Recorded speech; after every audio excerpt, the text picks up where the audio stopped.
नमस्कार साथियों, मेरा नाम है बॉबी और आप देख रहे हैं द मिशन पॉजिटिव यूपीएससी में। मैं आपके सभी के पास समक्ष लेके आया हूँ क्लास 10th का सामाजिक विज्ञान सोशल साइंस का चैप्टर हिस्ट्री का चैप्टर 2 भारत में राष्ट्रवाद यानी कि नेशनलिज्म इन इंडिया। इस वीडियो के बाद अगर आप हमारे साथ जुड़े रहते हैं तो आपको इसके बाद कभी भी पेपर में इस चैप्टर से संबंधित किसी भी प्रकार की कोई परेशानी होने वाली नहीं है, तो इसलिए वीडियो को ध्यान से और पूरा ज़रूर देखिए। ठीक है, अब बात करते हैं भारत में राष्ट्रवाद। तो सबसे पहले जो हम बात करने वाले हैं भारत में राष्ट्रवाद की, वो करने वाले हैं हम महत्वपूर्ण डेटों की, क्योंकि आपको पता है डेटों एक एमसीक्यू होते हैं जो डेटों के कोऑर्डिनेशन पे आते हैं, और जो आपका मैप होता है तो उसके कोऑर्डिनेशन पे पहले हम डेट और स्थान को कवर करने वाले हैं।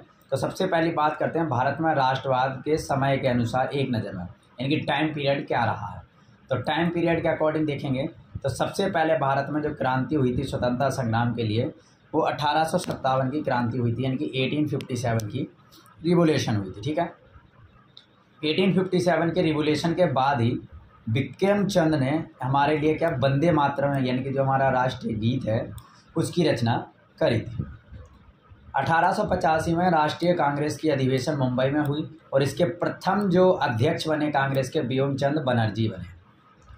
लॉर्ड कार्जन ने 1905 में बंगाल विभाजन का प्रस्ताव रखा कि बंगाल को बांट दिया जाए, तोड़ दिया जाए।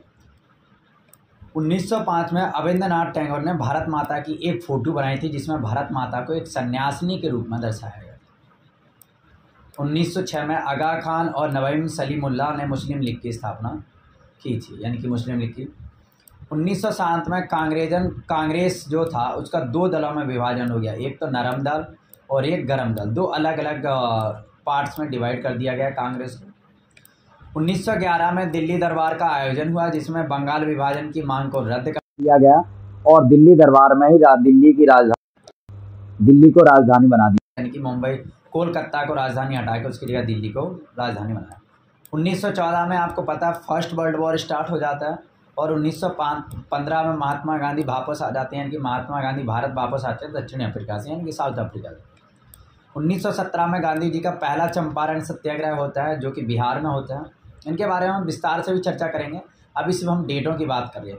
1917 में गांधी जी ने एक और सत्याग्रह छेड़ा था जिसे गुजरात का खेड़ा जिले में किया था, उसे खेड़ा सत्याग्रह के नाम से जाना जाता है। 1918 में महात्मा गांधी ने गुजरात अहमदाबाद सूती मिल के साथ एक किया। 1918 में पहला विश्व युद्ध की समाप्ति हुई और ब्रिटिश सरकार ने भारतीय स्वशासन की मांग को ठुकरा दिया। 1918 में ब्रिटिश सरकार ने रॉलेट एक्ट पारित किया जिसे कानून भी कहते हैं, और 13 अप्रैल 1919 जलियांवाला बाग हत्याकांड। ये कई बार पेपरों में पूछा जाता है, मैप में भी आता है कि जलियांवाला बाग कहाँ हुआ, तो पंजाब के अमृतसर में हुआ, या 13 अप्रैल 1919 को कौन सी घटना हुई, तो जलियांवाला बाग हत्याकांड। बात करते हैं 1919 में जब जलियांवाला हत्याकांड होता है तो उसी के बाद एक आंदोलन शुरू करते हैं मोहम्मद अली और शौकत अली, जिसे कहते हैं खिलाफत आंदोलन। और ये किसके खिलाफ था, ये ईस्ट इंडिया कंपनी के खिलाफ चलाया गया था। ठीक है, इसके बाद महात्मा गांधी ने असहयोग आंदोलन की शुरुआत की और 1922 में एक हिंसा घटना हुई थी। कहाँ पर, बिहार के चोरी चोरा गाँव में। बिहार में है एक चोरी चोरा, बिहार और यूपी के बॉर्डर से लगी हुई है, तो बिहार में एक चोरी चोरा जगह है जहाँ पर ये चोरी चोरा नामक घटना हुई थी 1922 में, जिसमें पुलिस वालों को जिंदा जला दिया गया। हिंसा बढ़ी तो गांधी जी ने अपना असहयोग आंदोलन वापस लिया। 9 अगस्त 1925 को काकोरी कांड हुआ और 1928 में साइमन कमीशन भारत के लिए बिठाई गई जिसका विरोध किया गया, और इसी विरोध के चलते इसी 1928 में लाला लाजपत राय की मृत्यु हो जाती है। 8 अप्रैल 1929 को भगत सिंह और वेंकटेश्वर दत्त ने असेंबली में बम फेंका था। ठीक है, बात कर लेते हैं 12 मार्च 1930 की, जिसमें महात्मा गांधी ने साबरमती से दांडी तक यात्रा की थी नमक कानून तोड़ने के लिए। 6 अप्रैल 1930 को वो दांडी पहुंचते हैं और नमक बनाकर तोड़ देते हैं, और इसी के साथ सभी ने अवज्ञा आंदोलन नॉन वायलेंस कोऑपरेशन की स्टार्टिंग कर देते हैं। 1930 में डॉक्टर भीमराव अम्बेडकर ने अनुसूचित जातियां जो पिछड़े वर्ग हैं, जो दलित वर्ग हैं, उनके लिए दलित वर्ग एसोसिएशन का संगठन किया था। इसी के साथ 22 मार्च 1931 को भगत सिंह, राजगुरु, सुखदेव को फांसी दी गई थी, और इसीलिए 23 मार्च को शहीद दिवस से भी मनाया जाता है। ये हमारे प्यारे भगत सिंह, राजगुरु और सुखदेव की पिक्चर दिखाई गई है आप सभी के लिए। और भी कुछ है। 1931 में गांधी इरविन का समझौता, असहयोग आंदोलन वापस, सभी ने वापस ले लिया। 1931 में गांधी जी द्वितीय गोलमेज में जाते हैं, लेकिन वहाँ से असफल होकर लौटते हैं। 1932 में महात्मा गांधी और अंबेडकर के बीच में पूना पैक्ट हो जाता है। ये बहुत इंपॉर्टेंट टॉपिक हो जाता है, बहुत बार पूछा जाता है। 1933 में चौधरी रहमत अली सर्वप्रथम पाकिस्तान का विचार रखा। 1935 में भारत अधिनियम शासन पारित किया गया, यानी कि भारत अधिनियम शासन पारित किया गया, जिसके चलते प्रांतीय सरकारों का, यानी कि जो क्षेत्रीय सरकारें हैं, इनका गठन किया गया। 1939 में सेकेंड वर्ल्ड वॉर स्टार्ट हो जाता है और 1940 में मुस्लिम लीग लाहौर पाकिस्तान की मांग को पास कर दिया जाता है। 1922 में महात्मा गांधी भारत छोड़ो आंदोलन शुरू कर देते हैं और इसी में एक नारा देते हैं, करो या मरो। महात्मा गांधी कहते हैं कि अगर आज नहीं किया तो फिर आप मरते रहो, यानी कि आप फिर कभी आज़ाद नहीं हो पाओगे। 1945 में अमेरिका ने जापान पर परमाणु बम फेंका और द्वितीय विश्व युद्ध की समाप्ति। और 1946 में कैबिनेट मिशन भारत आया और इसी के चलते 15 अगस्त 1947 को भारत आज़ाद। अब बात कर लेते हैं थोड़ा राष्ट्रवाद का अर्थ क्या था, यानी कि राष्ट्रवाद के मायने क्या हैं, राष्ट्रवाद किस भावना से पनपता है। तो अपने राष्ट्र के प्रति प्रेम की भावना, एकता की भावना और समान चेतना राष्ट्रवाद कहलाती है। यानी कि देश प्रेम, अपने देश के प्रति प्रेम भावना और एकता की भावनाओं को बनाना या विचारों को अपने मन में पनपाना ही राष्ट्रवाद की भावना कहलाता है। ये सामान ऐतिहासिक भी है, राजनीतिक और सांस्कृतिक विरासत साझा करते हैं। जैसे हमारा इतिहास है कि हमने बहुत अपने इस राष्ट्रवाद प्रेम के लिए बहुत लोगों ने बलि दी, अपने अपने लहू का कुर्बान किया। राजनीति पॉलिटिक्स भी हुई है, सांस्कृतिक विरासत भी हमारे पास है कि हमारे देश में किसी भी व्यक्ति को आने पर अतिथि देवो भव के नाम से जाना जाता है। तो यही राष्ट्र प्रेम की भावना हमें एक बंधन में, एक सूत्र में बांधने का काम करती है। अब बात आती है कि राष्ट्रवाद को जन्म देने वाले कारक, यानी कि राष्ट्रवाद को जन्म कहाँ से मिलता है। तो सबसे पहला टॉपिक है राष्ट्रवाद। राष्ट्रवाद को जन्म देने वाला सबसे महत्वपूर्ण इंपॉर्टेंट जो कारक है वो है यूरोप में। यूरोप में राष्ट्र राज्यों का उदय हुआ सबसे पहले कहाँ पर, यूरोप में। इसके बाद भारत, वियतनाम और उपनिवेशों में भी इसके विरोध आंदोलन चलाए गए और इसी के चलते अब बात करते हैं भारत में राष्ट्रवाद की भावना कैसे पनपी, लोगों के बीच राष्ट्रवाद की भावना कैसे आई। सबसे पहली बात करते हैं साहित्य, लोक कथाओं, गीतों और चित्रों के माध्यम से राष्ट्रवाद का प्रचार। यानी कि जो गीत लिखे गए, देशभक्ति गीत, साहित्य, कहानियाँ, चित्र बनाए गए जिसमें कि भारत माता की छवि ने एक महत्वपूर्ण प्रलय का काम करा था। लोक कथाएँ, राष्ट्रवादी पहचान बनाई गई, चिन्ह और प्रतीक, जागरूक झंडा यानी कि ट्रू कलर्स बनाए, 3 रंग का हमारा झंडा बनाया गया। और इतिहास की पुनर्व्याख्या यानी कि इतिहास लिखा गया, उसमें बताया गया कि कैसे शिवाजी महाराज ने अपने राष्ट्र के लिए लड़ाई की, जैसे रानी लक्ष्मीबाई ने, कैसे नाना साहब, बहुत सारे, तो ये सभी व्याख्याएं की गई जिससे लोगों के बीच राष्ट्र के प्रति प्रेम की भावना और ज़्यादा भर गई। बात करते हैं फर्स्ट वर्ल्ड वॉर और फर्स्ट वर्ल्ड वॉर के साथ ही कैसे असहयोग आंदोलन चला। तो प्रथम विश्व युद्ध और भारत पर इसके प्रभाव और इसके बाद की परिस्थितियाँ कह रही हैं कि फर्स्ट वर्ल्ड वॉर और इससे भारत पर क्या प्रभाव। तो युद्ध के कारण बहुत सारा खर्चा बढ़ गया था अंग्रेज़ों का, तो वो खर्चा पूरा करने के लिए उन्होंने क्या करा, टैक्स बढ़ाए गए जगह जगह और ज़्यादा से ज़्यादा कर जुटाने के लिए कस्टम ड्यूटी लगाई गई और इनकम टैक्स को बढ़ाया। युद्ध की चीज़ें कीमती होने लगी, अब युद्ध हुआ तो चीज़ महंगाई बढ़ गई और 1913 से 1918 के बीच में दाम दोगुनी, यानी कि जो महंगाई थी वो बहुत चरम सीमा पर पहुंच गई थी। दाम बढ़ने से आम आदमी अत्यधिक परेशान हो रहा था, यानी कि लोगों के पास उतना पैसा नहीं था लेकिन फिर भी प्राइस बढ़ रही थी तो बहुत ज़्यादा लोग परेशान थे। ग्रामीण इलाकों में लोगों को ज़बरदस्ती भर्ती किया जा रहा था, सेना के लिए लोगों की ज़रूरत थी तो उन्हें ज़बरदस्ती सेना में भर्ती किया जा रहा था, जिससे लोग बहुत गुस्साए हुए थे। बात करते हैं आगे तो भारत के कई भागों में खराब होगी उपज खराब होने से भोजन की कमी आ गई और फ्लू जैसी महामारी के कारण 1921 की जनगणना के अनुसार अकाल और महामारी से 120 लाख से 130 लाख लोग मारे गए थे फ्लू जैसी बीमारी से। ठीक है, अब बात करते हैं आगे, तो इसी के आगे बात करने वाले हैं हम किस पे, सत्याग्रह के विचार पे बात करेंगे। ठीक है, तो सत्याग्रह का विचार क्या है, सत्याग्रह का अर्थ सबसे पहले तो हमें सत्याग्रह के बारे में यानी कि truth of power of truth, तो ये क्या है। तो ट्रूथ ऑफ पावर के बारे में समझने के लिए इसका अर्थ सत्य अहिंसा पर आधारित नए तरह का जन आंदोलन था। यानी कि सत्याग्रह क्या था, ट्रूथ्स और नॉन वायलेंस के बेस पर एक आधारित था जन आंदोलन, यानी कि पीपल्स मूवमेंट्स था ये। ठीक है, इसके बाद महात्मा गांधी और सत्याग्रह का अर्थ, महात्मा गांधी के लिए सत्याग्रह का अर्थ था सत्य के लिए हमेशा सत्य पर बल देना, गांधी जी का मानना था कि यदि हम किसी सही मकसद के लिए लड़ रहे हैं, लोगों के लिए लड़ रहे हैं, अत्याचार के खिलाफ लड़ रहे हैं, तो हमें अहिंसा के माध्यम से सत्याग्रही लड़ाई लड़नी चाहिए। यानी क्यों गांधी जी ऐसा क्यों मानते थे? क्योंकि गांधी जी कहते हैं कि हम अगर पावर हिंसा के रास्ते पर चल के देश को आज़ाद नहीं करा सकते, क्योंकि इससे पहले भी हिंसा के रास्ते पर हम लड़ाई लड़ चुके हैं 1857 की क्रांति में, लेकिन वहाँ पर हम सफल नहीं हुए। तो महात्मा गांधी द्वारा भारत में किए गए सत्याग्रह के आरंभ। महात्मा गांधी 1915 भारत आए थे दक्षिण अफ्रीका से। आते महात्मा गांधी ने एक जन आंदोलन उपन्यास सत्याग्रह के नाम से प्रकाशित किया था, और भारत में सबसे पहले महात्मा गांधी ने बिहार के चंपारण जिले में 1917 में बागान, यानी कि जो बागों में काम करने वाली होती है, उस नील की खेती करने वाले किसानों के लिए प्रेरित हुए। इसी के साथ 1917 में गांधी जी ने एक और किया था खेड़ा, जो कि गुजरात के किसानों को छूट दिलाने के लिए किया था, फसल खराब हो जाने, प्लेग जैसी महामारी के आने से कर चुकाने में असमर्थ थे। तीसरा जो महात्मा गांधी था लगातार, वो था अहमदाबाद गुजरात में 1918 में कपड़ा कारखानों के मजदूरों के लिए समर्थक। यानी कि काम के घंटे निश्चित होने चाहिए, लोगों से काम उचित टाइम अवधि तक लेना चाहिए। अब बात करने वाले हम रॉलेट एक्ट की। तो रॉलेट एक्ट क्या है? तो रॉलेट एक्ट 1919 में पारित किया गया था। राजनीतिक कैदियों को बिना मुकदमा चलाए 2 साल जेल में बंद रखने का एक प्रावधान था रॉलेट एक्ट। रॉलेट एक्ट के उद्देश्य क्या थे? तो रॉलेट एक्ट के उद्देश्य देखते हैं। भारत में राजनीतिक गतिविधियों को दमन करने, यानी कि जो राजनीतिक पॉलिटिशियल एक्टिविटी चल रही थी इंडिया के अंदर अंग्रेजों के खिलाफ, उन्हें ख़त्म करना था। और रॉलेट एक्ट एक अन्यायपूर्ण था, क्योंकि इसमें भारतीयों की जो नागरिक आज़ादी थी उस पर प्रहार किया था, और सदस्यता बगैर पास किए ही, यानी कि भारत के सदस्यों द्वारा बिना अनुमति के इसे पास कर दिया गया था। रॉलेट एक्ट के परिणाम 6 अप्रैल को महात्मा गांधी के नेतृत्व में अखिल भारतीय हड़ताल का आयोजन किया गया। रॉलेट एक्ट के खिलाफ महात्मा गांधी ने एक असहयोग आंदोलन लगाया गया, जिसको 6 अप्रैल 1919 को महात्मा गांधी ने क्या करा, जगह जगह हड़तालें, शहरों में रैलियां, जुलूस, रेलवे वर्कशॉप में कामगारों की हड़ताल। देखिए दोस्तों, आप अंत तक बने रहेंगे तो आपकी सारे जो डाउट्स होंगे इस चैप्टर से वो क्लियर होने वाले हैं। दुकानें बंद हो गईं, स्थानीय नेताओं को हिरासत में लिया गया, और बैंक, डाकखाना और रेलवे स्टेशनों पर हमला बोले गए।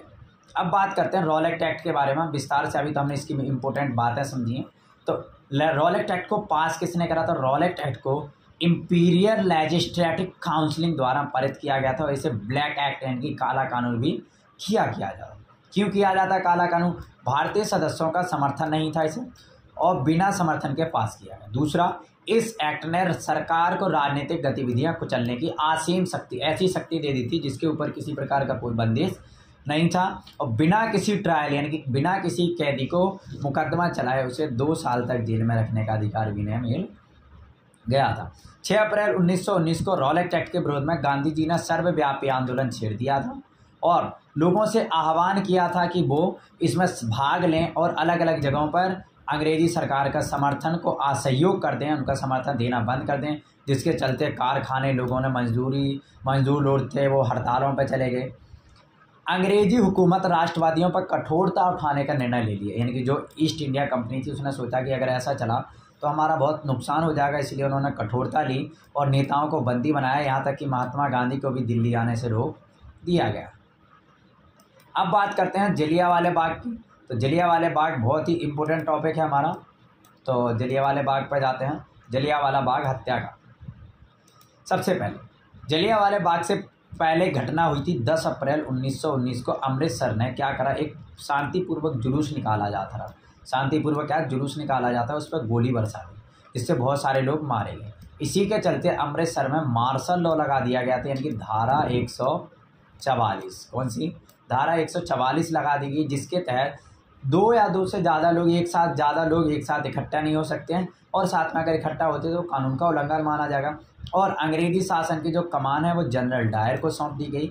और इसी के चलते जलियांवाला बाग दुखद नरसंहार 13 अप्रैल को, उस दिन क्या हुआ, उस दिन पंजाब में बैसाखी पर्व मनाया जाता। अब जो अमृतसर का जो जलियांवाला बाग है वो शहर से बहुत दूर था, तो लोगों को पता नहीं था। वहाँ मेला लगा हुआ था, तो लोग कुछ मिलने आए थे, और चारों तरफ से बंद था, दरवाजे बहुत संकीर्ण थे, और जनरल डायर ने क्या, रास्तों को बंद करवाकर भीड़ पर अंधाधुंध गोली चलवा दी, और ये दुर्घटना में सैकड़ों लोग मारे गए। और ये कानून का, सरकार का कैसा क्रूरतापूर्वक रवैया को देखते हुए महात्मा जगह जगह क्या होने लगा, हिंसा फैल गई, और इसी के चलते महात्मा गांधी ने अपना असहयोग आंदोलन वापस ले लिया। लेकिन क्या ये आंदोलन रुका है? जलियांवाला बाग हत्याकांड के प्रभाव क्या पड़े, इसके इम्पैक्ट क्या हुए, लोगों के ऊपर क्या इम्पैक्ट पड़ा है। तो भारत के बहुत सारे शहरों में लोग सड़कों पर उतर आए, हड़तालें होने लगी, लोग पुलिस से मोर्चा लेने लगे और सरकारी इमारतों पर हमला करने लगे। यानी कि जगह जगह हड़तालें की, पुलिस से लोहा लिया लोगों ने, इमारतों पर हमला बोला गया। सरकार ने निर्ममतापूर्व रवैया अपनाया, अनियमित अंकित किया और सत्याग्रह को जमीन पर नाक रगड़ने, घिसट कर चलने, अंग्रेज़ों को सलाम करने जैसे रवैयों को अपनाया। यानी कि लोगों को बेइज्जत करने का मैटर लगा। लोगों को कोड़े मारे गए, गुजरवाल पंजाब के गाँव में बम भी बरसाए गए ताकि जो कि आज़ादी वाली जो एक्टिविटी उन्हें रोक दिया जाए। लेकिन आंदोलन के विस्तार की आवश्यकता थी। गांधी जी ने देखा कि रॉलेट एक्ट खत्म हो गया, लेकिन गांधी जी ने देखा कि ये सिर्फ शहर तक सीमित रहा, इसकी विस्तार की ज़रूरत है, मुख्यतः शहरों तक ही रहा। महात्मा गांधी को लगा कि भारत में आंदोलन का विस्तार होना चाहिए, यानी कि गाँव तक इसे जोड़ना चाहिए और हिंदू मुस्लिम वाली राजनीति को ख़त्म करके एक मंच लाना चाहिए जिस पर हिंदू मुसलमान अपने को आपको भाई समझें।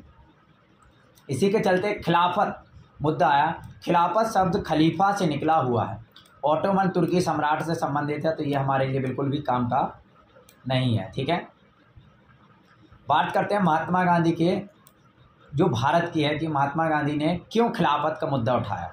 तो रॉलेट सत्याग्रह असफल हो गया था। महात्मा गांधी पूरे भारत में एक जैसा जनधार आंदोलन खड़ा करना चाहते। महात्मा गांधी चाहते थे कि पूरा देश एक साथ खड़ा होकर जन आंदोलन करे, एक साथ होकर लड़ाई करे। उन्हें विश्वास था कि बिना हिंदू मुस्लिम एक दूसरे के समीप लाए ऐसा अखिल भारतीय आंदोलन छेड़ना बहुत मुश्किल है। और उन्होंने हरिजन यानी कि जो निचले वर्ग के लोग हैं उन्हें भी साथ में लाने के लिए बहुत सारे प्रयास किए। हिंद स्वराज, महात्मा गांधी द्वारा लिखित पुस्तक जिसे हिंद स्वराज कहा जाता था, ब्रिटिश असहयोग पर जोर दिया गया। असहयोग आंदोलन, असहयोग क्यों, गांधी जी ने असहयोग ही क्यों चुना था, तो इसके बारे में बात उन्होंने अपनी पुस्तक द हिंद स्वराज 1919 में लिखी। जब वो भारत नहीं आए थे तब उन्होंने कहा था भारत में अंग्रेज़ों का राज इसलिए स्थापित हो पाया क्योंकि भारतीयों ने उनके साथ सहयोग किया, उसी सहयोग के कारण अंग्रेजी हुकूमत करते। यदि सहयोग बंद कर दें तो अंग्रेजी राज 1 साल के अंदर चरमरा जाएगा और स्वराज आ जाएगा। यानी कि उन्होंने कहा था कि अगर हम अपना सहयोग वापस ले लें तो अंग्रेजी शासन टूट फूट के बिखर जाएगा और वापस चला जाएगा। गांधी जी का विश्वास था यदि भारतीय लोग सहयोग करना बंद कर दें तो अंग्रेज भारत छोड़कर वापस चले जाएंगे। असहयोग आंदोलन के कारण क्या थे? प्रथम विश्व युद्ध में अंग्रेजों ने क्या करा था, बहुत जनता का शोषण किया है, राजस्व टैक्स बढ़ाए गए हैं, रॉलेट एक्ट जैसे कानून, जलियांवाला बाग जैसे हत्याकांड और कोलकाता अधिवेशन में असहयोग आंदोलन को बहुमत से पारित किया गया और इसी के साथ असहयोग आंदोलन के प्रस्ताव को पास कर लिया गया। अब बात करते हैं इसमें क्या क्या विदेशी वस्तुओं का बहिष्कार किया गया, यानी कि जो अंग्रेजी वस्तुएं आई थी उनका बहिष्कार किया गया। यदि सरकार अपनी दमनकारी नीतियों को अपनाएगा तो सविनय अवज्ञा यानी कि नॉन वायलेंस कॉरपोरेशन को लागू कर दिया जाएगा, यानी कि सरकार ने अगर किसी प्रकार की सख्ती बरती तो। बात करते हैं आंदोलन के भीतर कुछ अलग अलग अवधारणाएं थीं, अलग अलग अवधारणा जैसे असहयोग आंदोलन, खिलाफत आंदोलन शुरुआत 1921 में हुई, लेकिन विभिन्न समुदायों ने आंदोलन को अलग अलग नहीं। अब गांधी जी का मानना था कि जितने भी आंदोलन कर रहे हैं ये स्वराज का अर्थ अलग अलग है। यहाँ पर लोगों के लिए स्वराज का अर्थ अपने अपने से संबंधित है, स्वराज का अर्थ स्वतंत्रता से नहीं था। प्रत्येक राजनीतिक समूह अपने अलग भाव से स्वराज का मतलब युग से जोड़ रहे थे जो मुसीबत को खत्म हो जाएगी। तो गांधी जी ने शहरों में असहयोग आंदोलन धीमा पड़ा क्योंकि चक्की के कपड़े यानी कि जो अंग्रेजी कपड़े थे वो खादी से बहुत सस्ते थे, खादी बहुत महंगी थी, लोग लंबे समय तक उन कपड़ों का बहिष्कार नहीं कर पा रहे थे, वैकल्पिक संसाधन नहीं थे, इसका इस्तेमाल अंग्रेजी जगह किया जा रहा था, छात्रों को पढ़ने के लिए स्कूल जाना जरूरी पड़ रहा था, वकालतों में लौटना था क्योंकि उनके पास किसी प्रकार का विकल्प उपलब्ध नहीं था। अब बात करते हैं असहयोग आंदोलन की समाप्ति। असहयोग आंदोलन समाप्त क्यों हुआ और इसके बाद फिर कौन सा आंदोलन हुआ? तो फरवरी 1922 में महात्मा गांधी ने आंदोलन वापस लिया। किस घटना के वजह से? चोरी चोरा हिंसक घटना, ये बिहार में हुई थी। अब चोरी चोरा घटना क्या है? तो फरवरी 1922 में गांधी जी ने टैक्स आंदोलन शुरू करने का फैसला किया। बिना किसी उकसावे के प्रदर्शन भाग ले रही पुलिस ने गोलियां चला दी। क्या करे, बिना किसी उकसाव के पुलिस ने क्या करा, भाग ले रहे स्वतंत्र प्रदर्शनकारियों पर गोलियां चला दी। इससे हिंसा हो गई और पुलिस स्टेशन पर हमला बोल दिया गया लोगों ने और वहाँ पर पुलिस स्टेशन में आग लगा दी, जिसके चलते वहाँ पर कई पुलिस लोग 21 पुलिसकर्मी क्या हो गए थे, 21 पुलिसकर्मी को जिंदा जला दिया गया और हिंसा घटना बधी और जिसके चलते महात्मा गांधी ने क्या कहा, असहयोग आंदोलन वापस ले लिया। इसके बाद सविनय अवज्ञा आंदोलन की ओर जाते हैं। तो सविनय अवज्ञा आंदोलन 1921 के अंत आते आते कई जगहों पर आंदोलन हिंसक होने लगा और फरवरी 1922 में गांधी जी ने असहयोग आंदोलन वापस लेने का निर्णय किया। कांग्रेस के कुछ नेता इस जन आंदोलन से भी थक चुके थे, राज्यों को काउंसिलिंग चुनाव को हिस्सा लेने के लिए चाहते थे। काउंसिलिंग का गठन गवर्नमेंट ऑफ इंडिया एक्ट 1919 के तहत किया गया था, जिसमें राजनीतिक का मानना सिस्टम भंग कर दिया। ठीक है, अब यह स्वराज पार्टी का गठन किया गया, इतनी जरूरी नहीं है। बात जो जरूरी है वो साइमन कमीशन। 1927 में ब्रिटेन से साइमन कमीशन का गठन किया गया और भारत के संवैधानिक व्यवस्था को, यानी कि भारत की व्यवस्था को अच्छा कार्यशैली रूप से अध्ययन किया जा सके, इसके लिए साइमन कमीशन बैठाई गई और 1928 में साइमन कमीशन भारत आया। लेकिन पूरे इस कमीशन का विरोध प्रदर्शन हुआ, कांग्रेस के आयोग विरोध किया, इसमें भारतीय शामिल नहीं थी। विरोध कारण क्या था, इसमें कोई भी भारतीय शामिल नहीं था। और दिसंबर 1929 में जवाहरलाल नेहरू की अध्यक्षता में लाहौर का अधिवेशन किया। लाहौर कहाँ है, लाहौर आज के वर्तमान में पाकिस्तान में पड़ता है। पूर्ण स्वराज की संकल्पना को पारित किया गया और 26 नवंबर 1930 को स्वाधीनता दिवस की घोषणा की गई है और इसी दिन के लिए, इसीलिए हम 26 तारीख को हम अपना संविधान दिवस के रूप में मनाते हैं। अब बात करते हैं नमक कानून के बारे में। तो नमक कानून यानी कि दांडी मार्च, जनवरी 1930 को महात्मा गांधी ने अब इरविन के समक्ष अपनी 11 मांगें रखी। उद्योगपतियों से लेकर किसानों तक सबको रखी। इनमें से सबसे महत्वपूर्ण जो डिमांड थी वो नमक कर को, यानी कि नमक को टैक्स फ्री का, सॉल्ट टैक्स फ्री था। क्यों? महात्मा गांधी जानते थे चाहे अमीर हो गरीब हो किसी भी धर्म जाति को, नमक सभी का खाने का भोजन का एक अभिन्न भाग है। लॉर्ड इरविन एक भी मांग को मानने को तैयार नहीं थे और 12 मार्च 1930 को महात्मा गांधी ने नमक कानून यात्रा साबरमती आश्रम से शुरू कर दिया अपने 72 साथियों के साथ। ठीक है, टोटल दूरी कितनी थी आपको पता ही होगा। 6 अप्रैल 1930 को नमक कानून बनाकर नमक कानून का उल्लंघन किया गया और सविनय अवज्ञा आंदोलन की शुरुआत की। गांधी इरविन समझौते की विशेषताएं, 5 मई 1931 को गांधी इरविन समझौता हुआ और सविनय अवज्ञा आंदोलन को रोक दिया गया, यानी कि ये गांधी जी को दूसरे गोलमेज सम्मेलन में ले जाने की बात की गई है। पुलिस द्वारा अत्याचारियों को निष्पक्ष जांच की जाएगी, नमक पर सभी प्रकार के टैक्स हटाए जाएंगे और जितने भी राजनीतिक कैदी हैं उन्हें वापस रिहा किया जाएगा। आंदोलन में किसने भाग लिया? देश के विभिन्न हिस्सों में सविनय अवज्ञा आंदोलन लागू हो चुका था। गांधी जी साबरमती दांडी तक पहुंचे, अनुयायियों के साथ सविनय अवज्ञा आंदोलन शुरू किया और जो ग्रामीण इलाके हैं, चाहे वो गुजरात के अमीर पट्टीदार हों, उत्तर प्रदेश के जाट आंदोलन, सभी ने मुख्यतः भाग प्रभावित हुए। व्यापारी वर्ग हो या उद्योगपति हो, आयातित वस्तुओं को खरीदने और बेचने से इनकार कर दिया, यानी कि बाहर की वस्तुओं को खरीदा और बेचने पर इन्होंने अपने आप को मना कर दिया। नागपुर क्षेत्र के विभिन्न श्रमिक क्षेत्र ने सविनय अवज्ञा आंदोलन में भाग लिया। रेलवे कर्मचारी और डाक वर्कर छोटा नागपुर सभी ने बहिष्कार कर दिया। बात करते हैं सविनय अवज्ञा आंदोलन की मुख्य घटनाएं क्या। देश के विभिन्न हिस्सों में नमक कानून का उल्लंघन, विदेशी वस्तुओं का बहिष्कार किया गया, शराब की दुकानों पर पैकेटिंग की गई और वन कानूनों का भी उल्लंघन किया गया। सविनय अवज्ञा आंदोलन ब्रिटिश सरकार की प्रतिक्रिया, अंग्रेजी नेताओं को हिरासत में। अब जब सविनय अवज्ञा आंदोलन इतना तेजी से बढ़ रहा था तो ब्रिटिश सरकार ने क्या किया? ब्रिटिश सरकार ने अपना एक अलग ही रवैया अपनाया कि कांग्रेस नेताओं को जबरदस्ती हिरासत में, दमनकारी शांतिपूर्वक सत्याग्रह पे आक्रमण, महिला बच्चों की पिटाई और लगभग 1 लाख से ज़्यादा लोगों को गिरफ्तार कर लिया। सविनय अवज्ञा आंदोलन के प्रति लोगों की औपनिवेशिक सरकार प्रतिक्रिया, लोगों ने सरकारी कानूनों को भंग करना शुरू कर दिया। आंदोलन को दबाने के लिए सरकार ने कठोर कदम लिए, 1000 जेल गए, गांधी को कैदी कर लिया गया, यानी कि गांधी जी को अब जनता ने बढ़ चढ़कर भाग लेना शुरू कर दिया। सविनय अवज्ञा आंदोलन की विशेषताएं क्या थी? कई बार लोगों ने न केवल अंग्रेजों का सहयोग न करने की वैकल्पिक औपनिवेशिक कानूनों को भी तोड़ने का आह्वान किया। देश के विभिन्न भागों में हजारों लोगों ने नमक कानून और सरकारी कारखानों को त्याग दिया। वस्तुओं का बहिष्कार किया गया। किसानों ने चौकीदारों घरों से देने से इनकार कर दिया और वनों में रहने वाले लोगों ने वनों कानून का उल्लंघन शुरू कर दिया। सविनय अवज्ञा आंदोलन में महिलाओं की बड़ी भूमिका रही है। भूमिका के बारे में बात करते हैं तो औरतों ने बड़ी संख्या में गांधी जी के साथ नमक कानून सत्याग्रह में भाग लिया। हजारों औरतों उनको सुनने के लिए घरों से बाहर आई, नमक कानून बनाया, देसी कपड़ों की बुनाकार किया, शराब दुकानों की पैकेटिंग की, कई महिलाएं जेल में भी गई। ग्रामीण औरतों ने राष्ट्र सेवा को पवित्र दायित्व। सविनय अवज्ञा आंदोलन और कैसे सहयोग आंदोलन से, ये क्वेश्चन बहुत बार आता है कि सविनय अवज्ञा आंदोलन और असहयोग आंदोलन कैसे। तो असहयोग आंदोलन में लक्ष्य स्वराज था, लेकिन इस बार पूर्ण स्वराज की मांग की, यानी कि सविनय अवज्ञा आंदोलन में पूर्ण स्वराज था और असहयोग आंदोलन में स्वराज था। असहयोग में कानून का उल्लंघन शामिल नहीं था, जबकि आंदोलन में उल्लंघन भी शामिल था। सविनय अवज्ञा आंदोलन की सीमा, इसमें अनुसूचित भागीदार यानी कि जो हमारे एसटी थे, एसटी वर्ग या एससी, इन वर्गों ने बहुत कम भाग लिया क्योंकि कांग्रेस ने दरनिकार करा। मुस्लिम लीगों ने भी कई बार कई जगह पर इनका भाग नहीं दिया। दोनों समुदायों के बीच अविश्वास का माहौल बन गया था। 1932 में पूना पैक्ट, जो कि गांधी जी और हमारे भीमराव अम्बेडकर यानी जिन्हें संविधान का पिता कहा जाता, इसमें दलित वर्ग, जिन्हें बाद में अनुसूचित जाति के नाम से जाना है, प्रांतीय और केंद्रीय विधायक परिषद में आरक्षित यानी कि रक्षित सीटों की मांग की गई थी। ठीक है।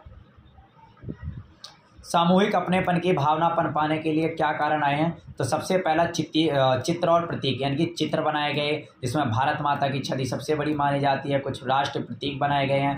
लोक कथाएं लिखी गई। राष्ट्रवादी झूम झूम कर लोक कथाओं का संकल्पन कर रहे थे। राष्ट्रीय पहचान को ढूंढने की गौरव को पैदा कर रहे थे। और चिन्ह, उदाहरण के लिए झंडा बंगाल में 1905 में स्वदेशी आंदोलन के दौरान सर्वप्रथम तिरंगा 3 रंग का बनाया गया था, जिसमें 8 कमल थे। और 1921 तक आते आते महात्मा गांधी ने सफ़ेद, हरा और लाल रंग का तिरंगा तैयार कर लिया था। इसमें जो लाल रंग है वो लाल नहीं है, केसरिया रंग माना जाता है। ठीक है। इतिहास की व्याख्या की गई। इतिहास को दोबारा से महसूस किया गया। उसमें बताया गया कितने लोगों ने हमारे देश को स्वतंत्र कराने के लिए अपने बलिदान दिया। गीत लिखा गया, जैसे 1870 में वंदे मातरम गीत की रचना की गई। मातृभूमि की स्फीति, बंगाल विभाजन, स्वदेशी आंदोलन को भी खूब अपनाएगा। ठीक है। इसी के साथ आपका क्या होता है, इसी के साथ ये चैप्टर आपका समाप्त होता है। अगर इस चैप्टर से संबंधित कोई सा भी अगर आपका डाउट है तो आप हमें कमेंट बॉक्स में बता सकते हैं और उस डाउट को हम आपको बहुत जल्दी क्लियर कर देंगे। और अगर आपको वीडियो अच्छी लगी हो तो वीडियो को लाइक करें और अपने उस साथी को ज़रूर भेजें जो इस साल 10वीं क्लास में पढ़ रहा है।